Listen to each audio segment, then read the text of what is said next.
Greetings, my friend. Welcome to Arcadia, home of shepherds, sheep, and manure. I recently made an offer to buy some nearby farmland. Unfortunately, the owner refused, based on completely unsubstantiated rumors that I once burned down 3 farms in Kos. Can you believe it? I've never burned down a farm in my life.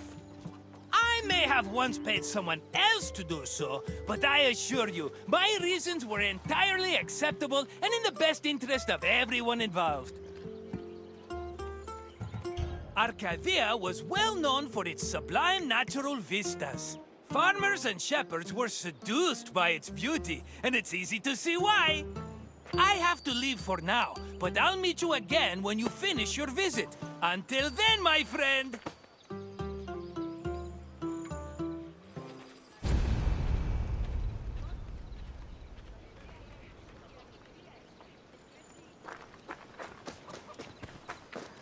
Grain was a staple of the Greek diet, to the point where Homer referred to his compatriots as mortal eaters of bread.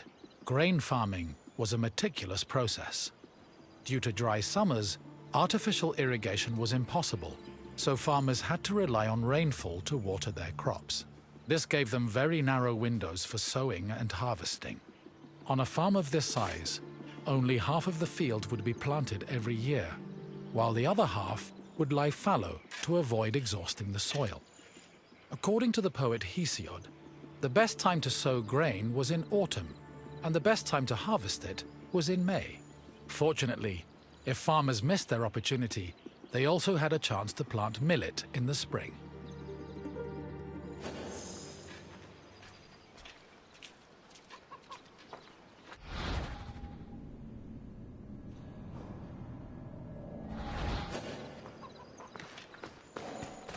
Before planting in a field, the land needed to be plowed a total of 3 times.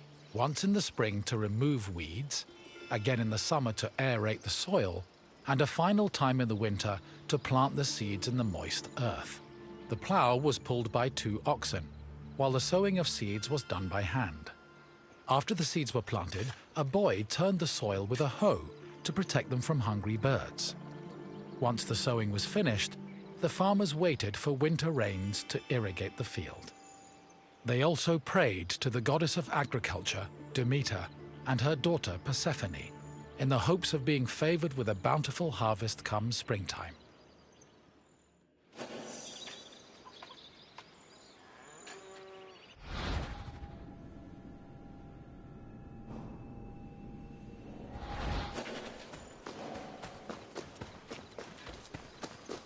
Grain was harvested in the spring using a curved knife called a sickle. With their backs to the wind, the reapers cut the plant stalks and left the sheaves behind before moving through the rest of the crop. Once the harvest was mowed, the sheaves were brought to the threshing floor.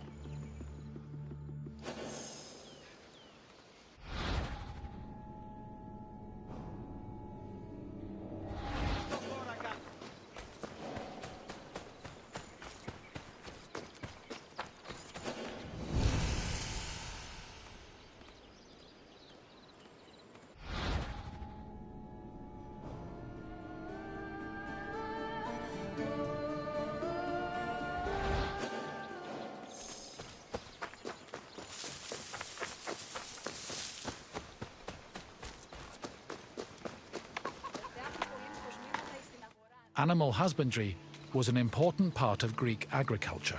Farmers usually kept cattle, donkeys, sheep, goats, pigs, dogs, geese, and chickens. The animals mostly fed in pastures, but could also eat some of the farm's harvested grain, as well as damaged fruit and residue from olive oil and wine production. Livestock had several purposes. Their manure was used to fertilize the fields, and their grazing helped remove weeds. Arcadia was a mountainous region believed to be the home of the god Pan, so farmers were more likely to keep sheep and goats than cattle.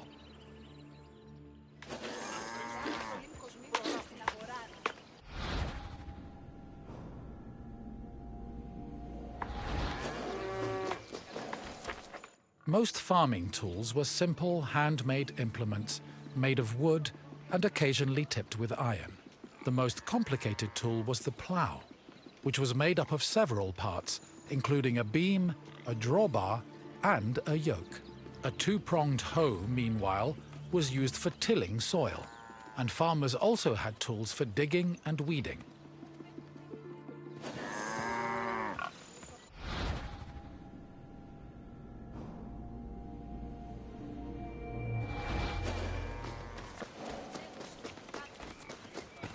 After the sheaves were harvested, workers brought them to the threshing floor to extract the grain. Oxen or donkeys were hitched to a post in the center of the floor and guided around it, while workers threw sheaves under their hooves. The animals, stomping, forced the grain kernels out of their casings. Afterwards, the kernels were collected for the winnowing process. Winnowing helped separate the heavier grain seeds from the chaff. It began with using a wooden shovel to toss the grain. While in the air, the wind blew away the lighter chaff, leaving only the heavier grain. To remove the remaining chaff, the grain was tossed in a wooden basket called a lignon, which filtered the grain until only clean kernels remained.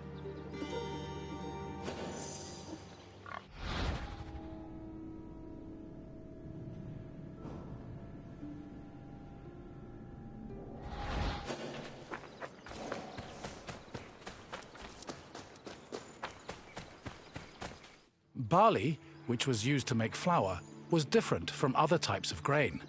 Threshing was not enough to separate the barley from its husk, so instead, it was roasted in a specialized tool called a frigatron. After the barley was roasted, it was pounded with a mortar and pestle. The pounded grain was then ground into a meal using either a hand mill or a hopper mill. Grinding was boring work, so workers often lightened the mood with a mill song. Once the barley was completely ground, it was sieved using a wicker basket called a koskinon, making it ready for use.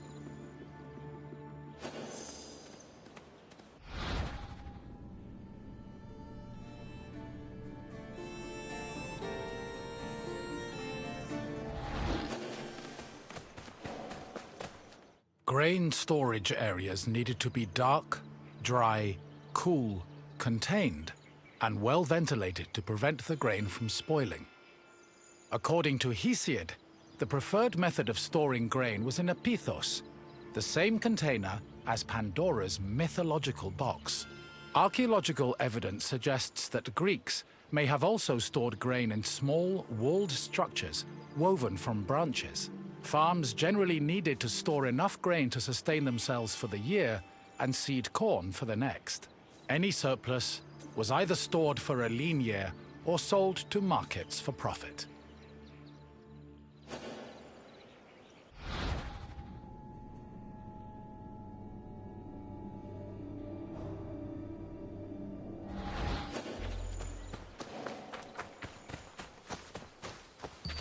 My friend! Good to see you again! You must feel hungry. I know I would, spending all that time watching farmers working themselves to the bone. Now, what else can I do for you? If you say so, let's get started. According to Hesiodos, what was the best month to start harvesting grain? Fall was the preferred time to plant the seeds, not to harvest the grain. Keep trying.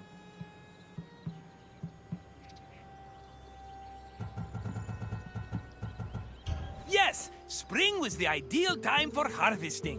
Guess I'm not the only smart one around here. Time for another question. Which tool did reapers use to cut stalks? Yes, a sickle was a curved knife, making it ideal for harvesting sheaves of grain. Only one question left. Arcadia was believed to be the home of which god?